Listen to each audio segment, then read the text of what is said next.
ನಮಸ್ತೆ ಎಲ್ರಿಗೂ, welcome back to my channel sweet and spicy recipes.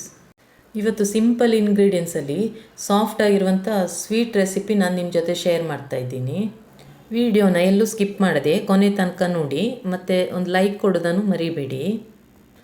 ನೋಡಿ, ಸ್ವೀಟ್ ಮಾಡಲಿಕ್ಕೆ ಮೊದಲಿಗೆ ಒಂದು ಮಿಕ್ಸಿ ಜಾರಿಗೆ 1 ಕಪ್ನಷ್ಟು ಹುರಿಗಡಲೆ, ಅದೇ ಕಪ್ನಲ್ಲಿ 1 ಕಪ್ನಷ್ಟು ತುರಿದಿರುವಂಥ ತೆಂಗಿನಕಾಯಿ, ನಂತರ ಸ್ವಲ್ಪ ಏಲಕ್ಕಿ ಪೌಡರ್, ನಂತರ 1/4 ಸ್ಪೂನ್ನಷ್ಟು ಉಪ್ಪು ಹಾಕ್ಕೊಂಡು ನೀರು ಸೇರಿಸದೇ ಗ್ರೈಂಡ್ ಮಾಡಬೇಕು. ಸಾಧ್ಯವಾದಷ್ಟು ನಯ ರುಬ್ಕೊಳ್ಳಿ.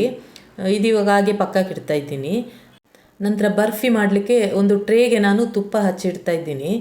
ನೀವು ಬೇಕಂದರೆ ಯಾವುದಾದ್ರೂ ಪ್ಲೇಟಲ್ಲಿ ಸಹ ಮಾಡ್ಬೋದು, ಇಲ್ಲಾಂದರೆ ಕೇಕ್ ಮೌಲ್ಡಲ್ಲೂ ಮಾಡ್ಬೋದು.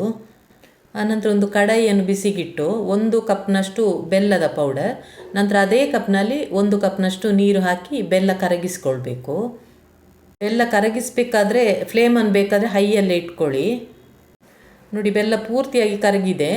ಇವಾಗ ಫ್ಲೇಮನ್ನು ಲೋ ಇಟ್ಕೊಂಡು ನಾವೇನು ಪೌಡರ್ ಮಾಡಿ ಇಟ್ಕೊಂಡಿದ್ದೇವೋ ಅದನ್ನು ಸೇರಿಸ್ಕೊಳ್ಬೇಕು. ಸೇರಿಸ್ಕೊಂಡು ಕೈ ಬಿಡದೇ ಕಲಿಸ್ಕೊಳ್ಬೇಕು.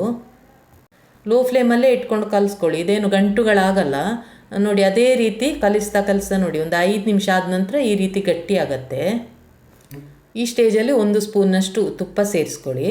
ತುಪ್ಪ ಸೇರಿಸ್ಕೊಂಡು ಮತ್ತೆ ಕೈ ಬಿಡದೇ ಕಲಿಸ್ತಾ ಇರಬೇಕು. ನೋಡಿ, ಮತ್ತೆ ಒಂದು 2 ರಿಂದ 3 ನಿಮಿಷ ಆದ ನಂತರ ಇಷ್ಟು ಗಟ್ಟಿ ಆಗುತ್ತೆ. ಮತ್ತೆ 1 ಸ್ಪೂನ್ನಷ್ಟು ತುಪ್ಪ ಸೇರಿಸ್ಕೊಳ್ಳಿ. 2 ಸ್ಪೂನ್ ತುಪ್ಪ ನಾನು ಇದಕ್ಕೆ ಬಳಸಿರೋದು. ಇವಾಗ ಮತ್ತೆ 3 ನಿಮಿಷ ಆದ ನಂತರ ನೋಡಿ, ಈ ರೀತಿ ತಳ ಬಿಟ್ಟು ಬರಬೇಕು. ಇವಾಗ ಇದು ಆಗಿದೆ ಅಂತೇಳಿ ಅರ್ಥ. ಸ್ಟವ್ ಆಫ್ ಮಾಡಿ ನಾನೇನು ತುಪ್ಪ ಹಾಕಿಟ್ಟಿದ್ನೋ ಆ ಟ್ರೇಗೆ ಹಾಕ್ತಾಯಿದ್ದೀನಿ. ನಂತರ ಒಂದೇ ರೀತಿ ಸ್ಪ್ರೆಡ್ ಮಾಡ್ಕೊಳ್ಳಿ. ಇದು ಸ್ವಲ್ಪ ಒಂದು ಅರ್ಧ ಗಂಟೆ ತನಕ ತಣಿಲಿಕ್ಕೆ ಬಿಡಬೇಕಾಗತ್ತೆ.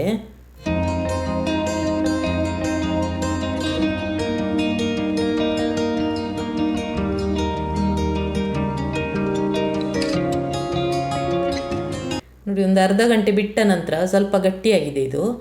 ಇದರ ಬದಿಯನ್ನೆಲ್ಲ ನೋಡಿ ಮೊದಲಿಗೆ ಈ ರೀತಿ ಬಿಡಿಸ್ಕೊಳ್ಳಿ.